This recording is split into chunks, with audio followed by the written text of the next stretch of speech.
Assalamu alaikum wa rahmatullahi wa barakatuh. وعليكم السلام ورحمة الله وبركاته. Bismillahir Rahmanir Rahim. And alhamdulillah. Wassalatu wassalamu ala rasulihi wa ala alihi wa sahbihi ajma'een. Wa man tabi'ahum bi ihsani ila yawmiddin wa ba'd. Okay, we'd like to welcome you all to week 11 of the Jawhar to Tawhid, which is the precious jewel in the divine unity of oneness, inshallah. And we'll be continuing. We left off not last week, but the week before. We left off at line 45, I believe it was, inshallah. All right. So just as a heads up, next week we won't have class because I'll be in Pittsburgh as part of the 40 Hadith program that we're having, inshallah. And then after that, we'll continue weekly, inshallah ta'ala, except I got a few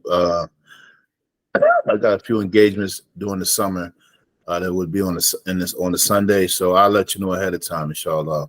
But it won't be any longer than like 2 weeks. Like, you know, it'll be me like we'll go and then we might miss a week, and then the next week we'll have class. So we won't miss like 2 or 3 consecutive weeks, inshallah. And we'll work on completing the book. All right. So how's everybody? Health, wealth, knowledge, yourself. Alhamdulillah. Okay. Alhamdulillah. Okay. All right. Let me get this. So we're going to do a screen share. All right. So let me get that. Can everybody see that? Yes.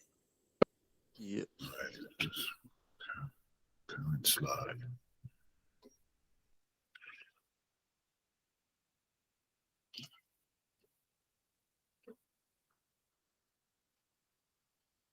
Slowing up. So did any of you get a chance to review from last week or the week before? No, I have to go all the way back. Okay, inshallah. So we'll just do a brief review.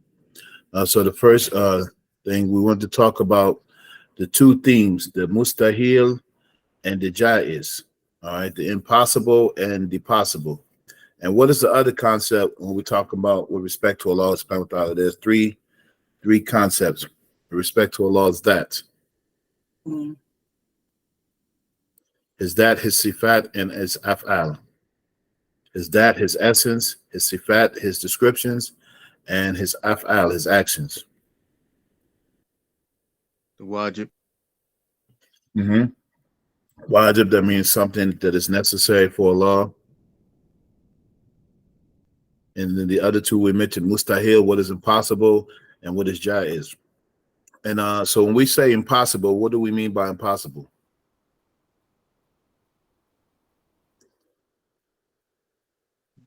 The sound mind cannot conceive the existence of it. Yes. So we talking about impossible we're related to Allah with respect to his that, you know, which is conceivable for him, and not respect to the creation. So far as the creation, nothing is impossible for Allah subhanahu wa ta'ala. So he can allow to happen whatever he wills to happen. When we talk about impossible, what is mustahil, meaning that what the sound mind cannot accept from Allah subhanahu about Allah because of his majesty and his greatness. You know, for instance, the sound mind doesn't accept that if Allah exists, that the sound mind doesn't accept that, you know, non-existence for Allah. And we know the saying that we always say, the blank of, when we talk about what's necessary for Allah, the blank of these attributes are inconceivable and the blank of them are impossible.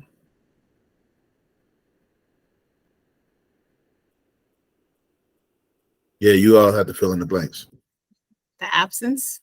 Yes. The absence of them are inconceivable, and these necessary attributes.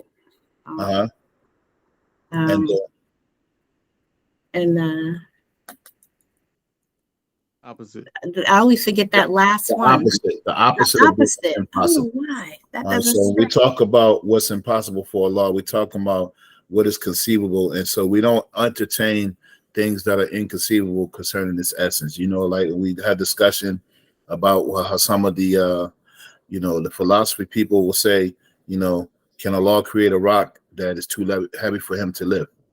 So this doesn't apply to Allah, because this is not befitting His Majesty that He lift, because lift means movement, it means substance, it means place, location, and all of this is Allah is beyond all of this. All right. So that's what I mean by impossible, and the possible meaning that Allah subhanahu wa ta'ala, according to the creation, He can do whatever is possible that may seem impossible or not doable is definitely possible according to what Allah subhanahu wa ta'ala as well. All right. And so this is the theme that he switched from after we talked about the wajib. Then he talked about what we in the class we did the week before about the mustahil, which is impossible for Allah, meaning with respect to his essence. And then he talks about the possibility. So we covered that shortly, and we'll go over the stuff again, but you get a chance to review it. Let's see. A second.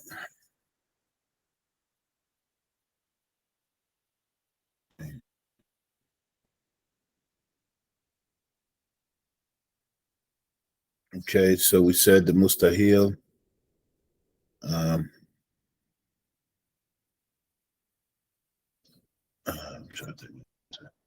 Then we mentioned a statement from Hujjatul Islam, Imam al-Ghazali. Anybody remember that statement?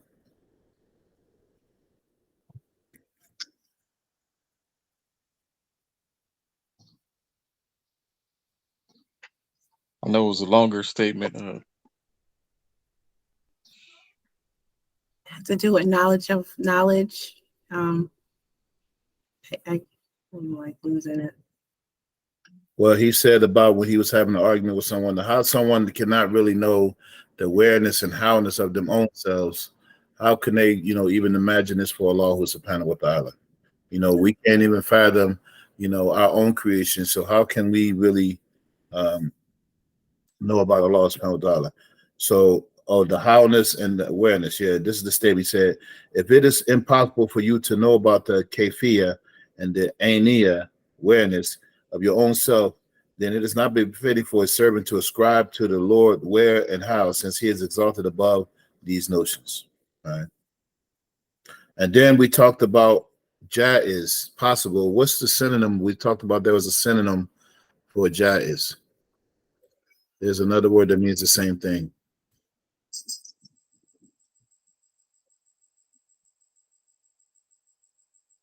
Anybody remember?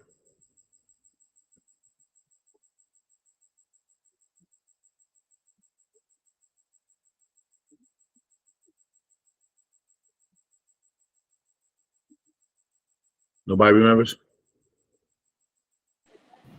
I left my notebook. I gotta get it from downstairs because I do have it. So synonym for jaiz is mumkin. The word mumkin means that something is possible. Okay. All right. So here's the next review. It says the Mu'tazila say that if we believe that Allah created evil and He punishes the evildoer, then this is oppression from Allah. So remember we covered this statement. And so what is the statement of Ahl Sunnah? What do we say about what Allah subhanahu wa ta'ala and He created? Because we believe that Allah created everything as part of the color, good and evil of it. And that's what I was about to say, that He created the good and the evil. Okay. He created the good and the evil, and then there's an etiquette that we observe when we talk about the good and the evil for Allah subhanahu wa ta'ala.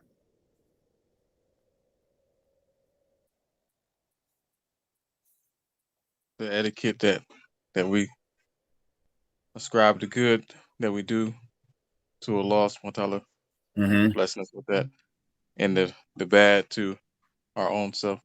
Right. So even though we acknowledge that Allah created evil and created everything, He created us and our actions, that Allah subhanahu wa ta'ala does not ever command us to do the wrong. And so we don't attribute the wrong to Him, even though it's created. So we don't attribute oppression, like they say, that if a person does evil, then Allah created them the evil for the doer. So they would say that Allah is responsible for the evil.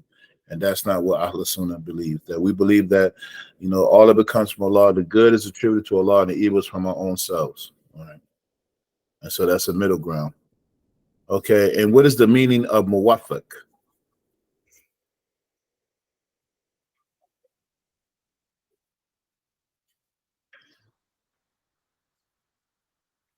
What word you hearing there? Muwaffaq.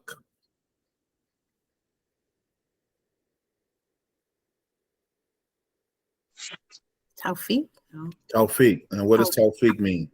Tawfiq is success. Okay, success. And but with respect to just the subject that we're speaking on, what does it mean? Oh,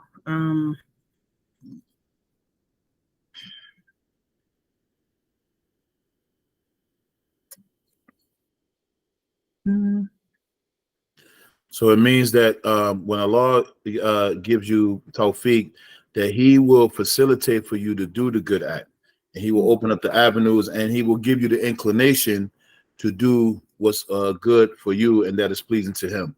So that is true success. That Allah will facilitate for you to act as He create the action. He will direct you in that area, and He will give you the ability to perform the act.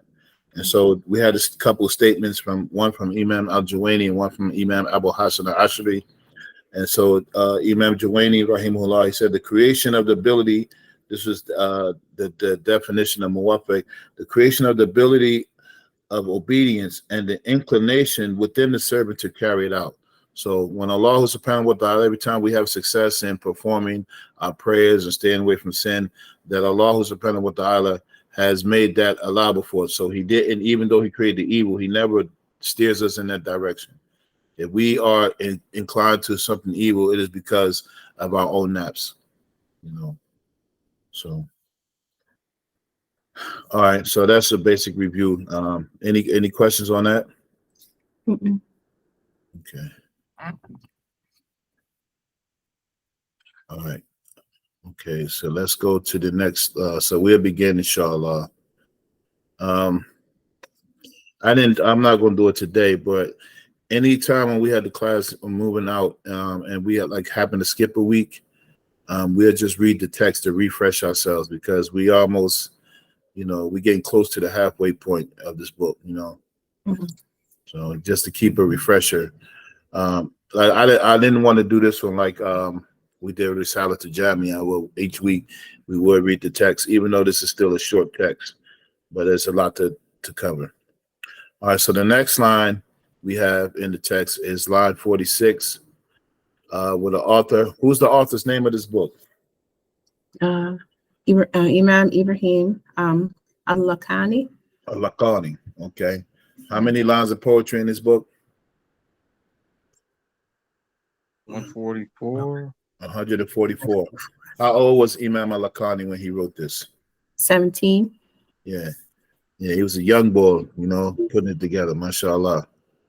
So line 46, it says, وَقَادِلٌ لِمَنْ أَرَادَ بُعْدَهُ وَمُنْجِزٌ لِمَنْ أَرَادَ وَعْدَهُ. It says, forsaking the one he wants to be distant and fulfilling his promise for the one he desires, and meaning Allah subhanahu wa ta'ala. All right. Inside of that, irada that's will, right? Would that be will? Yeah. What Allah wants, what He will. So irada comes from a word means to want or to will or to desire something. Mm-hmm. Right. So when we say will, because we don't, sometimes the translation may have an indication of something else. So okay, we don't, it's desire might not be the best translation. What Allah desires, so it means it would give a meaning that Allah has some kind of whim or something, mm-hmm. We don't attribute that to Allah, because that's what desire means in English, But once you know it, the translation is really, you tweak it a bit. Mm. All right. But that's the word. Okay. So let's discuss this line, inshallah. So here he talks about Allah subhanahu wa ta'ala withholding. All right. And so this is connected to the last line about Allah subhanahu wa ta'ala, how He He directs the servant in the way that He wants to go. All right. And so the word that the author uses here is khadil or khidlan, or which means to forsake or to withhold. And so it is the opposite of tawfiq. So we mentioned that when Allah subhanahu wa ta'ala gives tawfiq to the servant, he gives him the ability to create the act. He creates the act for him, and he gives them the ability to do the act. And so the Hidlan is the opposite, that Allah subhanahu wa ta'ala will remove this help and aid from the person, and his pleasure and love from the one who is inclined to disobedience, sin, and belief and disbelief.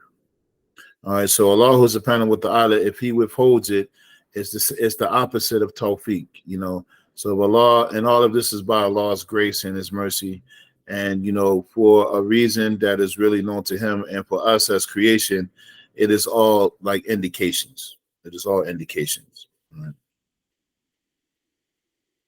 All right, so the next point is that Allah's favor and displeasure is indicated in our choices. We have to reflect often of the tremendous favor that Allah has given us when we exemplify guided ability. We have to reflect it, so that it is a success from Allah subhanahu wa ta'ala that he extends to his servant, that every time he gives us the ability to do something that is pleasing to him. And this is why, you know, the best praise of Allah subhanahu wa ta'ala is to say Alhamdulillah.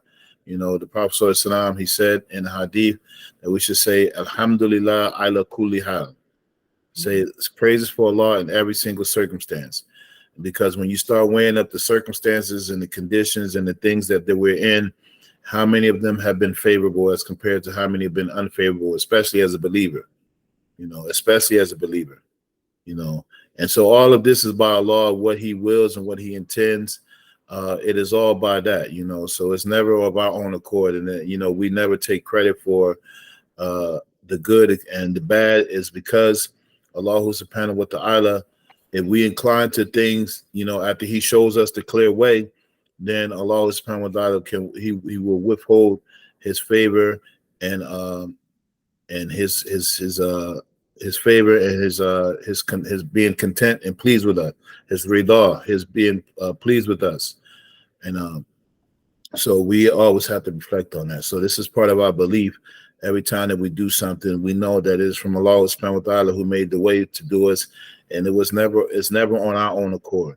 All right. Is that clear? Yes. Yes. Okay. And so then he talks about the promise of Allah. In the next part, he said about the promise of Allah, about punishing. It's called the wa'd, which is the promise of Allah. And so the promise of Allah, the wa'd, is from Allah's pre-eternal knowledge. And the promise of Allah subhanahu wa ta'ala is never broken for the rewards of the believers and the punishment of the disbelievers. So whenever Allah subhanahu wa ta'ala promises or threatens or promises or threatens in the Quran, then it will come to pass. And so it is never broken when we are getting a reward for our good deeds, and for the punishment of the disbelievers, it will not be broken. All right. And because then there's an ayah in Allah la yukhlifu al-mi'ad, that Allah subhanahu wa ta'ala, he does not break his promise. All right. And so there's some very scholarly discussions about this. And so here's some of the different views of then there's a different view about the disobedient believer, the one who is a believer, a Muslim, and yet he commits sins, he disobeys, he doesn't heed the call, or whatever the case may be.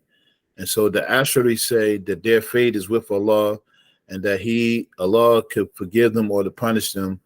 And the Maturidi say that the promise of Allah is a promise to not be broken. It should be to not be broken, but believers were already forgiven.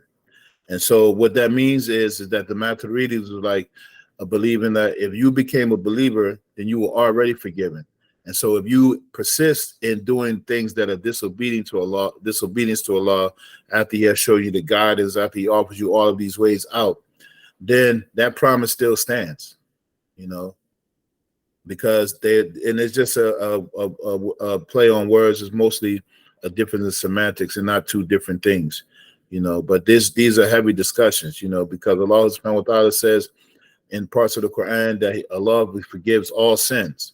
So, and then another ayat where Allah says that the only sin that he doesn't forgive is shirk, but he forgives everything from what he wills. So it is by Allah subhanahu wa ta'ala, you know, a person's fate as a believer.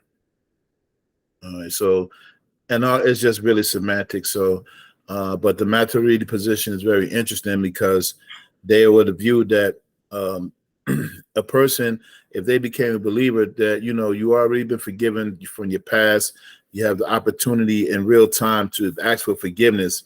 So, what would be the issue to be disobedient? And then we talking about disobedience. All of us commit sins and we make errors.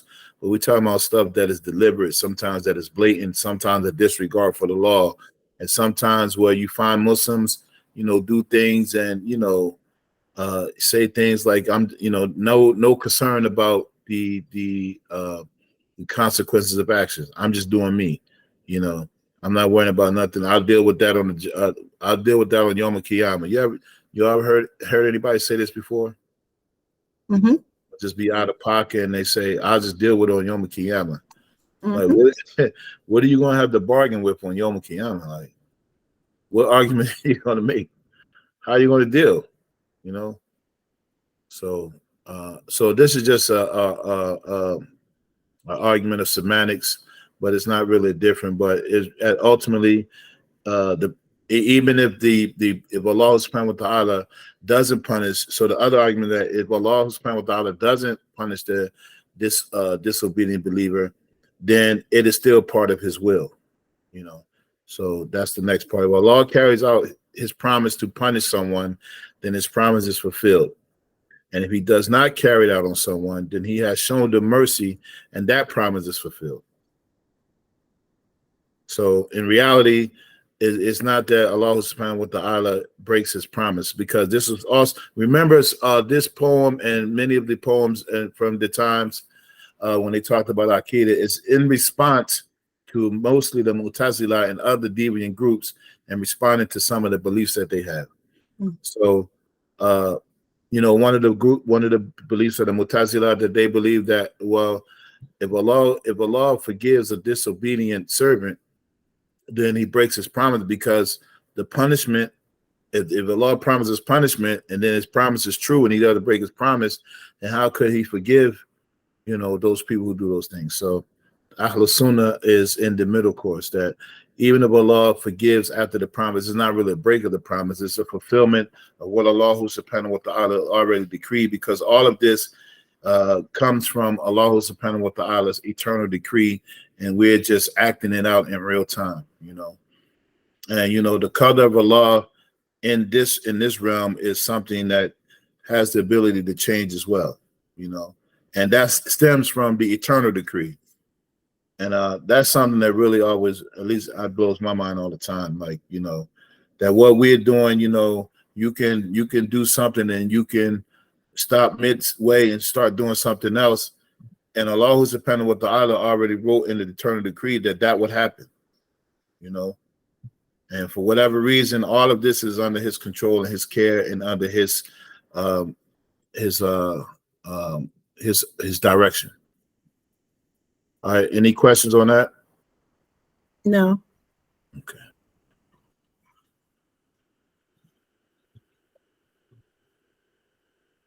Okay, so next line is line 47. So Allah subhanahu wa ta'ala, the author says, he said, Fawzu Sa'idi indahu fil azali kada shakiyu thumma lam yantakali. The success of the felicitous one is determined by him in eternity.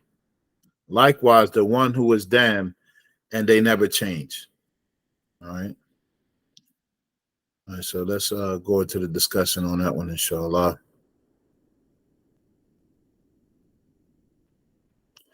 So here's the two terms that the author used: is Sa'id and Shaqi. All right. Anybody know where those terms are found at?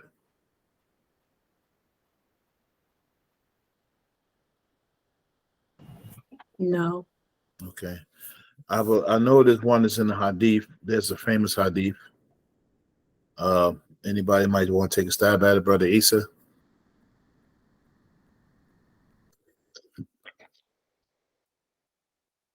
Nope. Okay, we'll come to that after we finish this slide, inshallah. Okay, so he talks about Sa'id and Shaki. So Sa'id means like happy. Here the translation means felicitous. They say use felicitous, and it means fortunate. And so here the person who is Sa'id or Sa'ada, happiness, it is the happiness of having belief in Allah and obedience to Him. So, and that's the signs of it. So that's what he means here by Sa'id, the one who is happy. And then the meaning of Shaki is one who was wretched and damned and unfortunate. And the signs of it are disobedience and disbelief. So between these two, person, they're going to be one or the other. So, and the signs of it are showing how they have happiness, all right, or being wretched. So it kind of goes, it goes without saying that a person will be damned and wretched even if they show signs of happiness. And it also can be the same for a person who was happy, felicitous, fortunate, and they can, they have signs of being happy or sa'ada, and they could be wretched or damned or unfortunate. And yeah, all right. And so the other thing to know with this is that someone's ending of being fortunate with belief and unfortunate with disbelief is with Allah's pre-eternal knowledge, and the ending indicates the beginning. So a person, how they leave out of here, and we never know how someone will be, it is already in Allah's pre-eternal knowledge. And what hadith can we think about that mentions that? I'll give you a hint. It's one of the hadiths that we're going to be working on this weekend.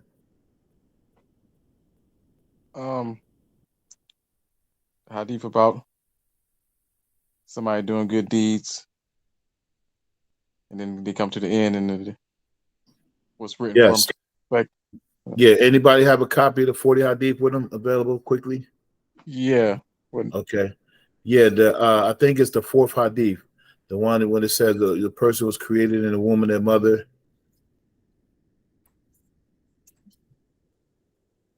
And when the angels come, can you read it for us real quick, Brother Issa? Okay. If you don't mind.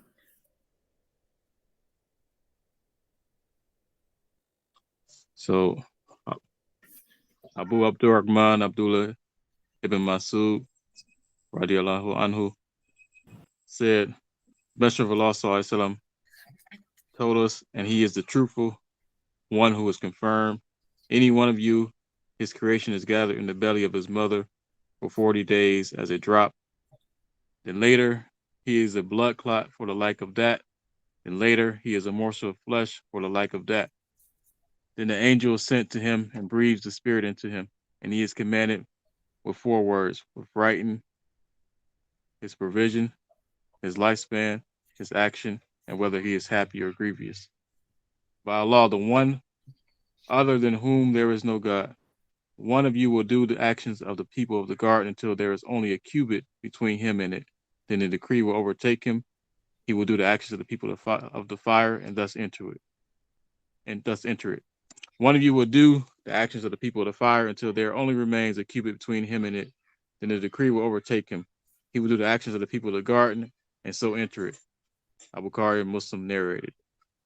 Alhamdulillah. So that's the one of the proofs of how the color can act. And but a person, they're predetermined to be happy or wretched is already what Allah's predetermined will, and this is one of the proofs that's used. So the part where he said, what's the translation? He said he will be happy. The 4 things that the angels write down. Can you repeat that again?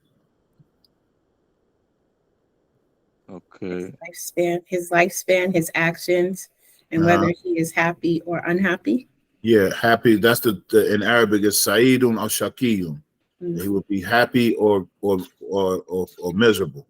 So, and meaning that his place in how he will end up. So, if a person end up a believer and obedient, then they will be happy, even if they're subjected to Allah's punishment.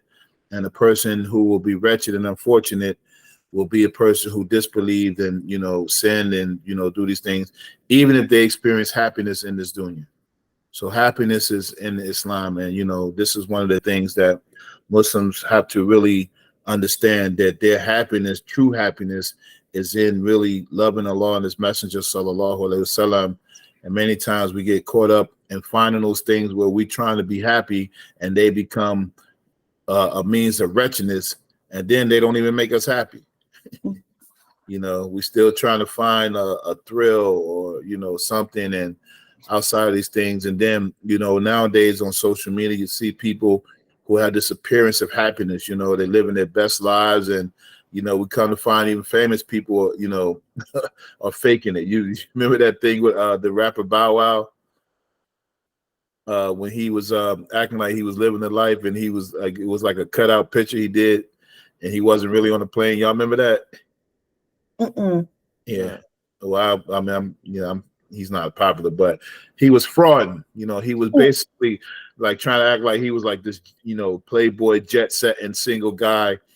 And he like made up a fake picture. There was a fake background, you know, but people trying to portray these things of happiness and lavish living, and really they're miserable, you know. So true happiness is in, you know, obedience in Islam. All right. So the next thing, the next part we end up here.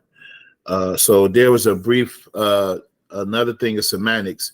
So, you know, we discovered, well, we talk about the difference between the Asharis and the Maturidis. There aren't many differences, but there's differences in semantics. And so this is one of them about happiness and wretchedness, being Sa'ada and Shakiya, right? And so the Asharis say that Islam is a sign of bliss and not bliss itself. And Kufr is a sign of wretchedness and not wretchedness itself. And the Maturidis say that Islam is bliss and Kufr is wretchedness, and they can change. So what do they mean by that? Anybody want to take a stab at it?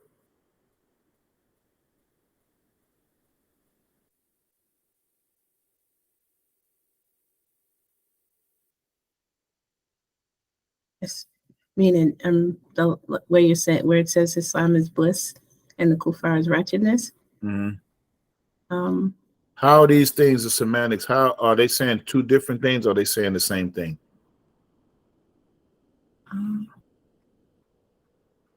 I think they're saying the same thing. It looks Yeah, what say you, Issa?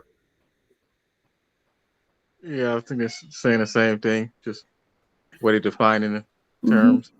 Okay, what do you say, sweet mama?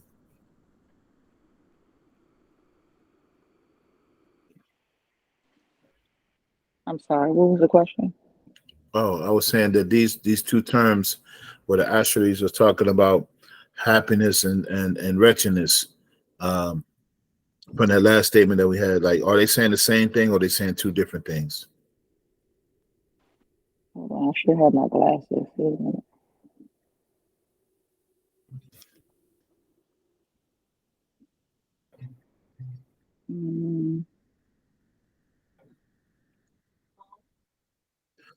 Well, I put that at the end, I semantics. would say similar, I guess.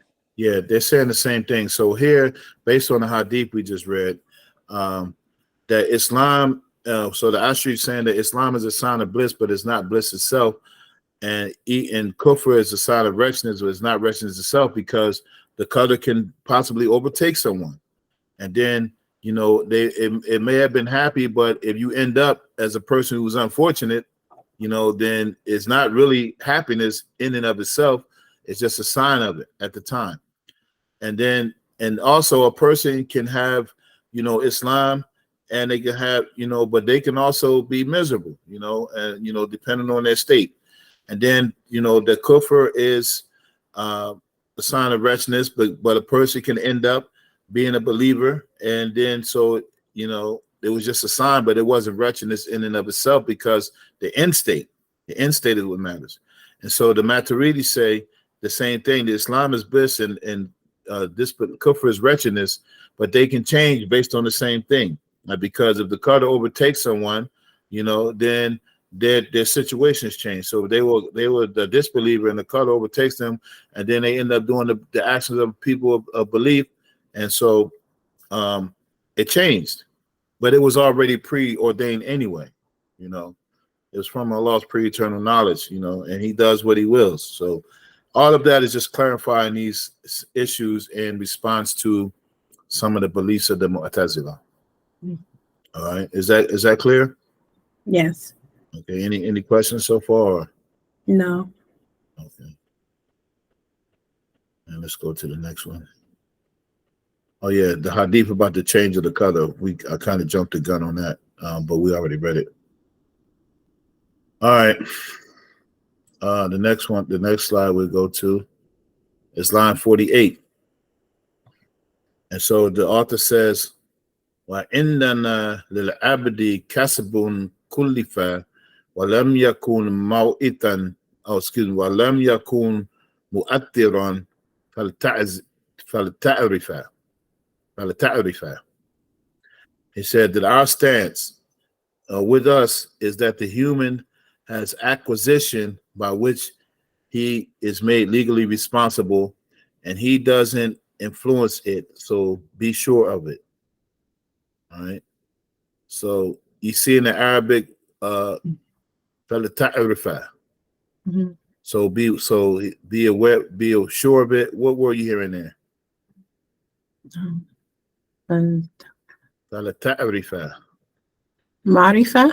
Ma'rifa. So have knowledge of this for certainty. Be cognizant of this, that this is the real deal. All right. Right. Okay, let's go to the next point. So here in this line, this is basically a refutation and just a confirmation of what went before, that a person doesn't, we'll discuss this. So it's a refutation of two groups, basically, and the Jabariya. And everybody, you all heard of the Jabariya before? Probably in class. It just doesn't sound familiar. Okay, the Jabariya. So you hear the name, the Jabariya comes from the word Jabr, which means to compel or to coerce something. And so this is one of Allah's attributes. Allah is al-Jabbar, is the compeller, you know. And so they believe that the servant is coerced both outwardly and inwardly, meaning that if Allah created all of the actions, then, like, other words, so let me finish reading it. Believe that the servant is coerced both outwardly and inwardly with his actions, so there's no legal responsibility to do evil or good. So in other words, they believe that, like, what's the point? You know, if Allah is the creator of everything, and he is the one who orchestrates all of my actions, what's the point of me doing it? You know, if I'm already destined to be happy or sad, if it's already from pre-eternal knowledge, then what do my actions have to do with it?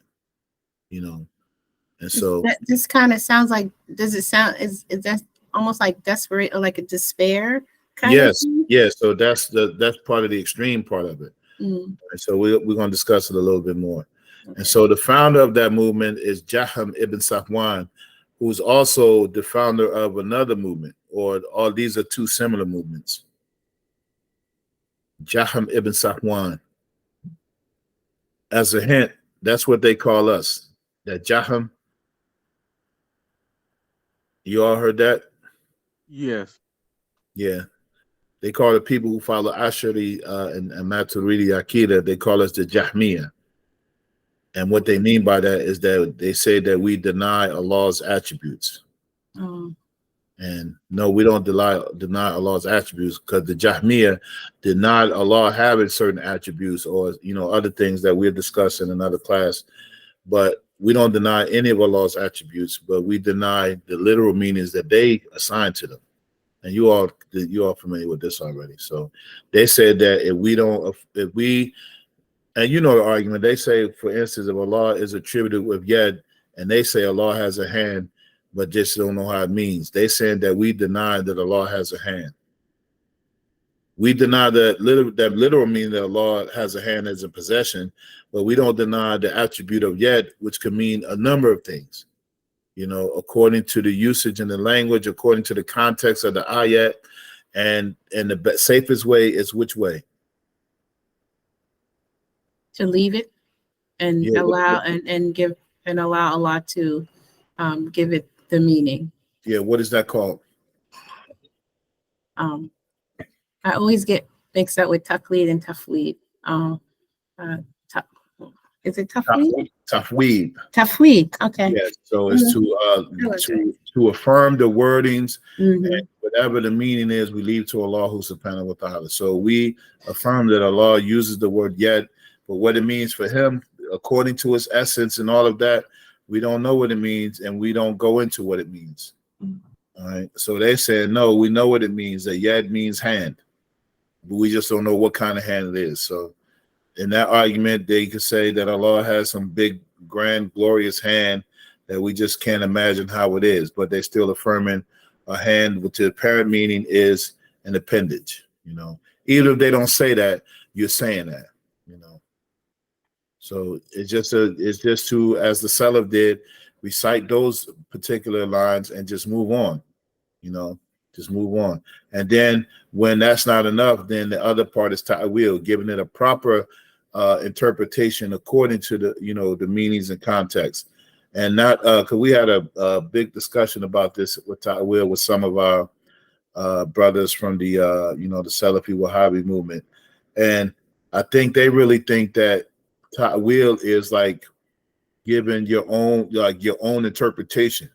Like when we talk about ta'wil, according to scholarly ta'wil, I think somehow they think that ta'wil means someone is coming out the side of their neck and saying things about Islam without any precedence, And it's like, how come? Why is it, And of course, in some of the schools, and I'm getting off track here, but like in the Hanabila and the Athari school, they don't accept ta'wil, or at least they don't accept it as a principle, but they do it as well.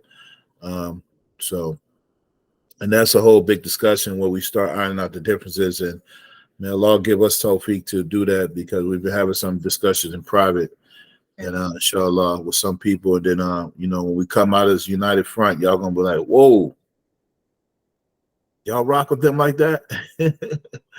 yeah. So man, I'm not gonna give up too much, but Inshallah. Yeah.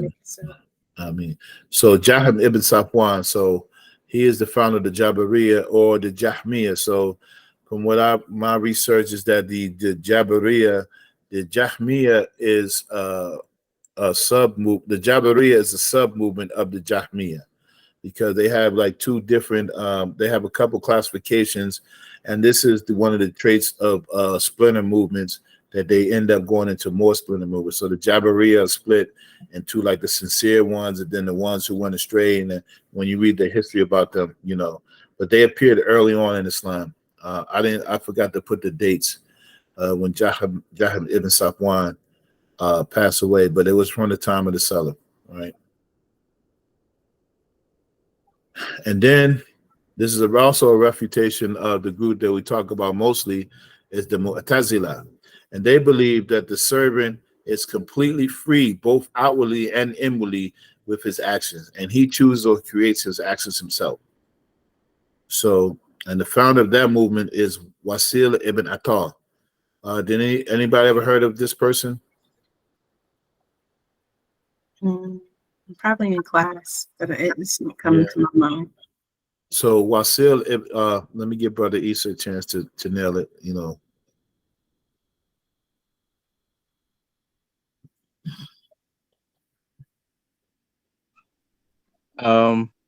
Just reading, but I can't remember details. Okay, so Wasil ibn Attar was a student of Abu Hassan al-Hasan al-Basri, one of the early scholars of the Salaf, who died in the year 110. So the story goes 110 Hijri. So the story goes that he was talking about some issues, and I think it was related to about the punishment of the person when they pass.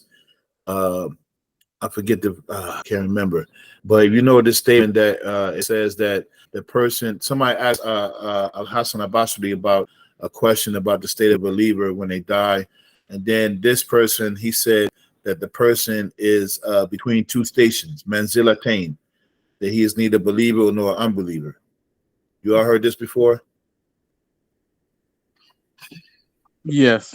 I had to get the exact reference, but this is one of the beliefs of the Mu'tazila, that a person, I forget the context, but it's saying that a person is between two stations, that they're a believer and they're not a believer. And so when he stood up and said this, Al-Hasan al-Basri started to, talk to him, and then he withdrew from the group. And then they said that he started like going off on his own and, getting his own little cult together. And that's how they got the name, the Mu'tazila, because they said that Wasil ibn Attar has withdrew from the circle. So i'tizal means to take out, right? So this is what he did, and after he passed, someone, he trained somebody. He had, because all of these people have followers, and that kind of goes in line about how Allah favors you. That if you incline to something that's not right, then Allah will allow for it to happen. So as sometimes you ask, like, how does these things happen? Because it's possible. It's just possible. And if a person inclines towards something that's wrong, Allah will make a way for them to do it if they keep pursuing it. And it's an indication that it is not part of. Then Allah, it's an indication that Allah will not aid them. So, but I would like you all, as a homework assignment, to look up the history of these two men, Jaham ibn Safwan and Wasil ibn Attar. And especially Jaham ibn Safwan, so know some of the beliefs that the Jahmiyyah had. So when you hear people accuse us of these things, no, this is what they believe, and this is what we believe. So.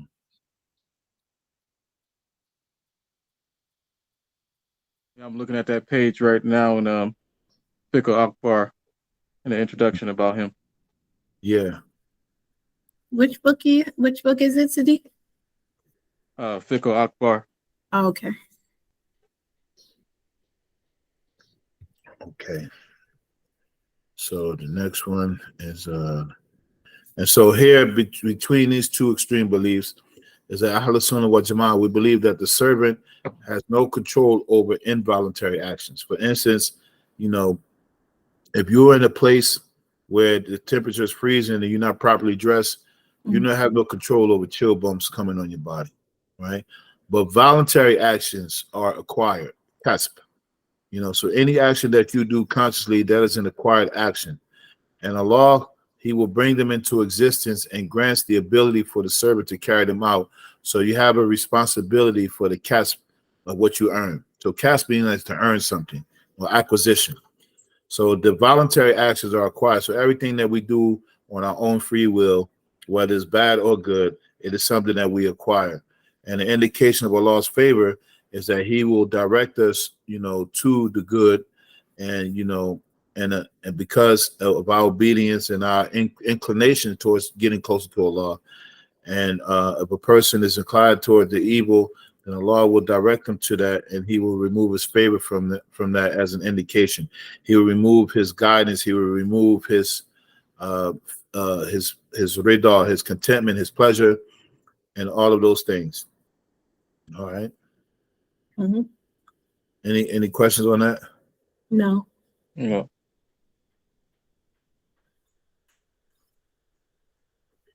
Okay, let's go to the next slide, line 49. And then he says, فَلَيْسَ مَجْبُورًا وَلَا اخْتِيَارًا وَلَيْسَ كُلَّ يَفْعَلُ اخْتِيَارًا. Thus, he is not compelled and not without free will. However, he does not perform all of his acts through free will. All right. So again, this is more, this is further clarification about this whole thing about free will. So found upon the previous line, to clarify the middle ground of what Ahlus Sunnah believe, that we are not compelled by actions like the Jabariya believe, and we are not completely free in choosing them like the Mu'tazila believe. So the Mu'tazila used to believe that we choose our own voluntary actions, like they're independent of Allah subhanahu wa ta'ala's direction and Him making a way and giving us success to do it. And the Jabariya believe that, okay, if we are, if all of this is guided by Allah, then what are we doing? Basically, what are we doing? Why do we have to do good or bad? And so Ahl Sunnah established the balance between that. All right, and then the next point is a further clarification of what we believe as Ahl Sunnah. Our involuntary and voluntary actions are created by Allah. The involuntary actions we have no control over, and the voluntary actions are acquired based on inclinations from ourselves and direction from Allah. We are responsible for our choices and actions, and Allah is responsible for the outcome.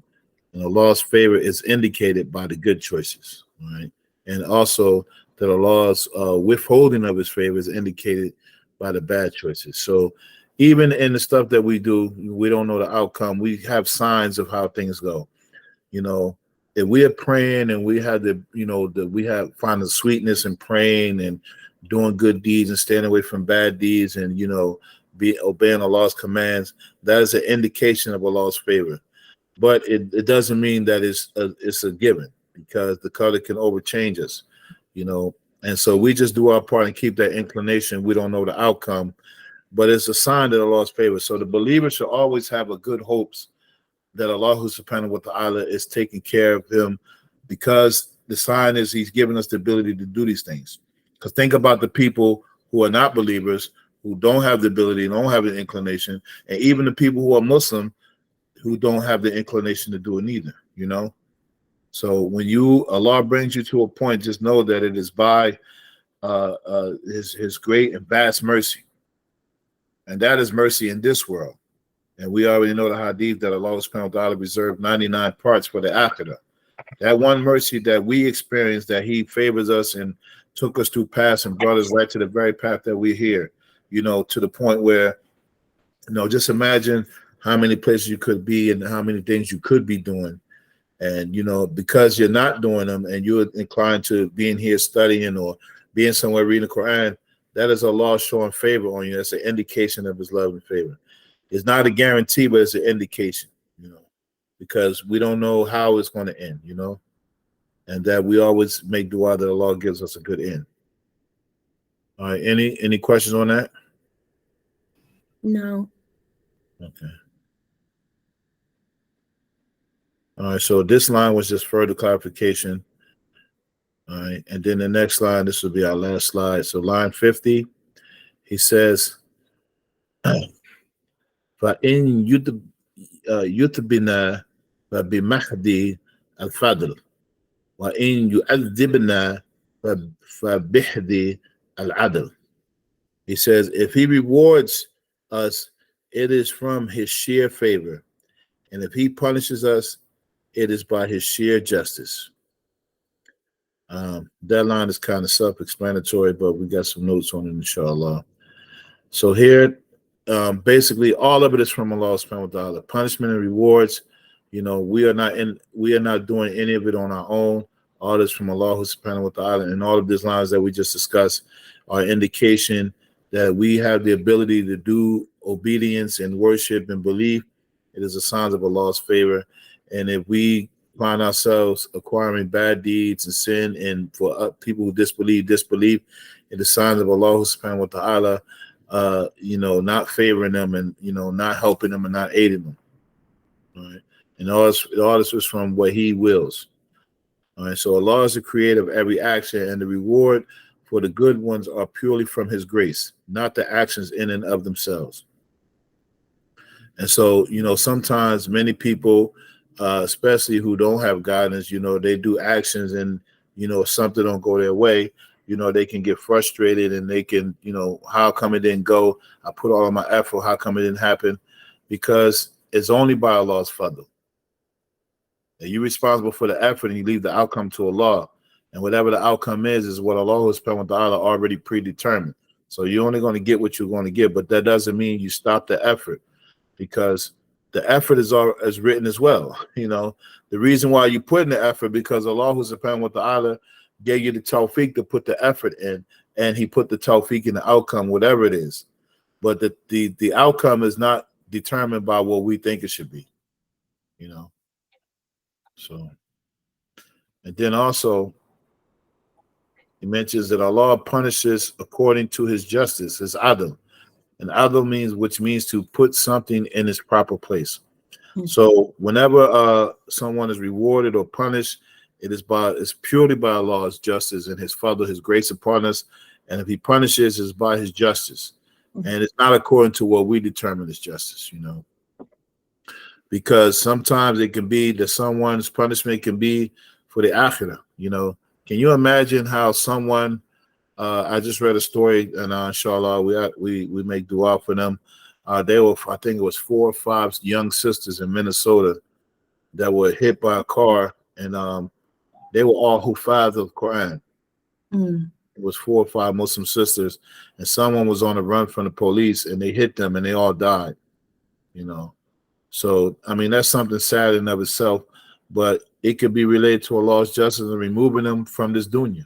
Allah knows best. You know, because how could someone like that who has all the potential to obey Allah by teaching the Quran, obviously what they would have been doing, and that Allah's decree takes them and they pass. And how can someone like Henry Kissinger live to be almost 100 years old, who's still alive?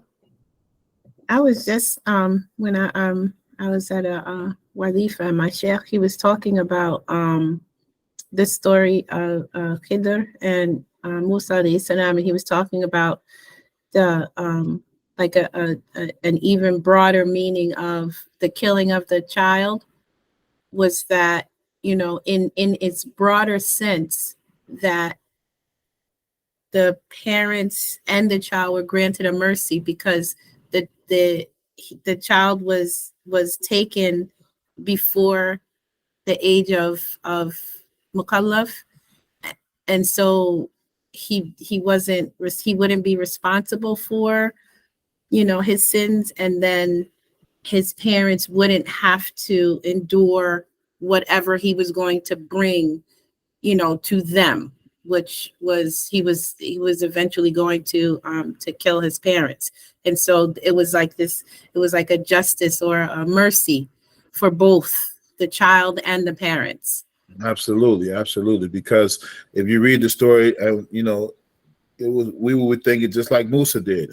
You killed the young innocent soul. Like, you know, he basically was like, man, what's wrong with you? Why would you do something like that? Didn't I tell you couldn't have patience with me? Yeah, so that stuff, you know, you can never make sense of that because all of this is from Allah, and the pure fadl and the pure adl is with Allah subhanahu wa ta'ala that we have no way of gauging. So this is why with the qadr, the best way to is accept it, because you will never be able to engage it fully except by just accepting that is what Allah decreed.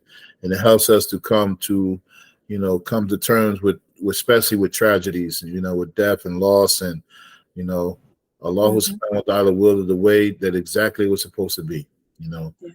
And had it been different or would have been different, it would have been different. Yeah. And because it wasn't different, then because that's what Allah made it, you know. Okay, so I think that's the last part of this slide.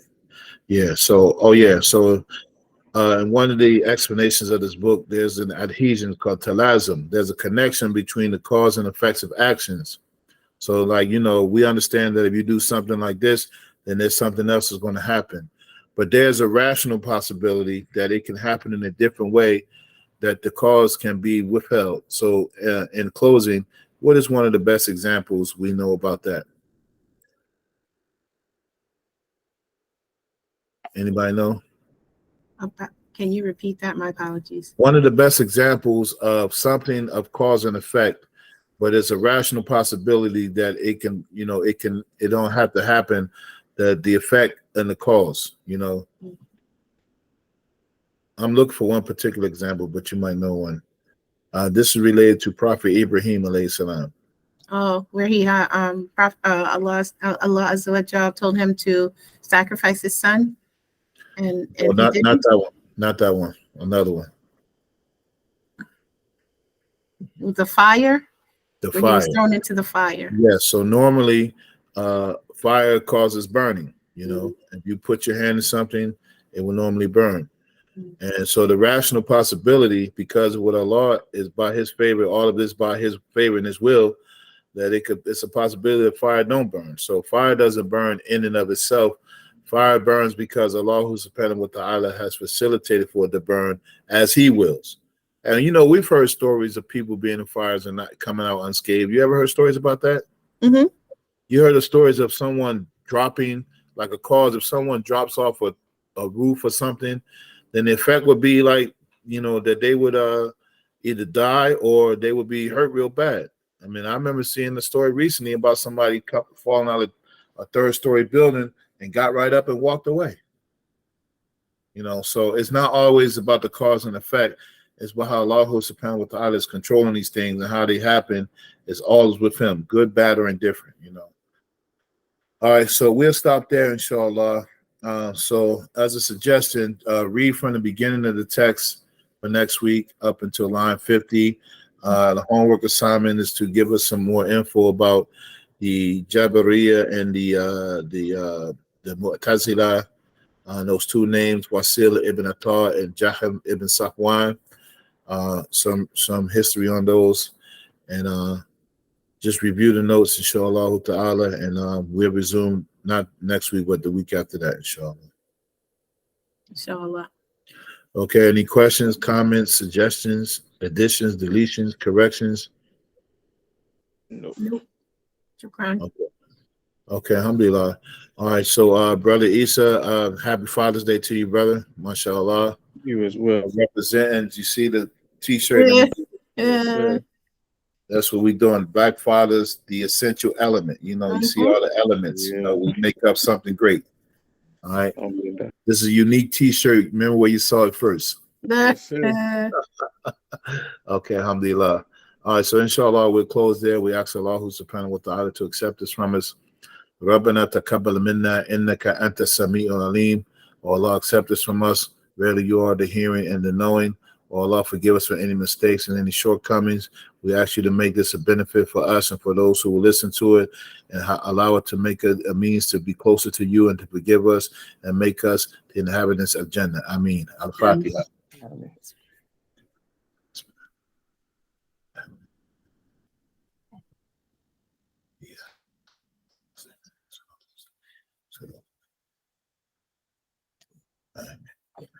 Alhamdulillah. Okay. Assalamu alaikum wa rahmatullahi wa barakatuh.